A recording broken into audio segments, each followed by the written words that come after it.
Perhatian, founder kosmetik, skincare dan kecantikan. Tengok video ini.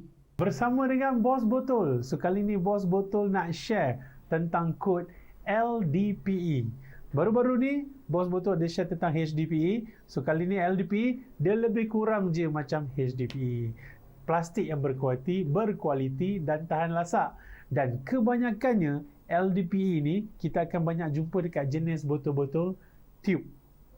Kalau HDPE dia tebal sangat, nak tekan tak boleh lah. So LDPE dia memudahkan untuk tekan.